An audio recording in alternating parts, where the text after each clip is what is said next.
So I got up this morning with this strong intuition. Just do a video, do a deminding video centering on the left brain interpreter. You haven't done a video on the left brain interpreter in a while.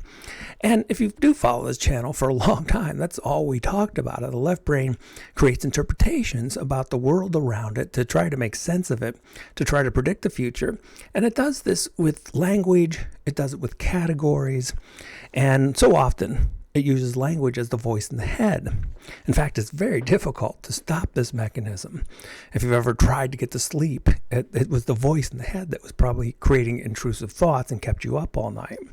But to show how automatic this mechanism is and how common it is for all of us humans, I often use the Heider Simmel demonstration. So I put a link down in the description. If you want to pause, go down there, check it out. It's only 2 minutes. And what you're going to see is just geometric shapes dancing around on a screen. But that's really not what you're going to see. If you, as consciousness, just sit back and observe the show, what you'll hear is the voice in the head creating mythical stories about what it thinks is actually going on. In other words, interpretations. And so you'll see all kinds of drama. You'll see arguments, you'll see bullying, you'll see deception, and a little bit of romance at the end. And the ironic thing about all that is that that's all a myth. In this case, none of these interpretations are real, because in reality, there's just variations in light dancing around on a screen. And that's not to say that all interpretations are just interpretations. Some of them may reflect or be pointers to reality, but in this case, it clearly isn't. And so pay special attention, and you can go back. I've watched this, I bet, hundreds of times, and it never gets old. I always discover kind of a new depth to the left brain interpreter. And one thing you may notice is these are all categories, because the left brain is specialized in categories. That's what allows us to use language. And categories are very unique things. They're myths, they're mythical in the sense that they're not part of reality. They're part of the mindscape.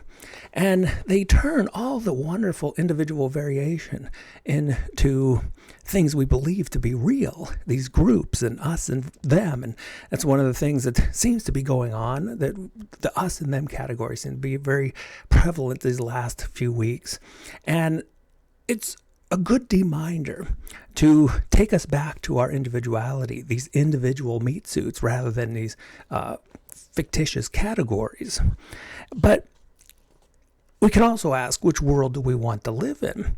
The world of these mythological, sometimes useful, but mythological categories, interpretations, beliefs of the left brain, or actual reality, where there's simplistic but depth of experience. Maybe you have a sip of tea, or you walk outside and just feel the warmth of the sun. Now, if the last few weeks have felt particularly stressful, maybe the last few years, or if this life itself just feels like, wow, this is just one stress ride after another, it's another important interpretation. In other words, it's another important recognition that this stressful condition that you're talking about is also an interpretation. So if you go, oh, I just feel so stressed, well, let's take that apart. Let's deconstruct it under the spotlight of consciousness. So let's start with the I. Okay, you feel stressed. Are you sure? Is this something that you absolutely know? Well, let's look at the I. Where is it? Where is this I that feels so stressed? And you can do a body scan. Well, you know, as my shoulders, but I can't find the I that seems so stressed. Yeah, some muscles are tense. Okay, well, you can relax them. Well, again, what about the stress? You can do a whole body, you can search, you can go on a mission to try to find the stress. Where is it? Well, again, you might find some tight muscles, you might find some painful joints, you may find this or that as you scan consciously the body, but you're never going to find stress, because stress itself is just another interpretation. And the fascinating thing about these interpretations is that they are only real in their consequences when we believe in them.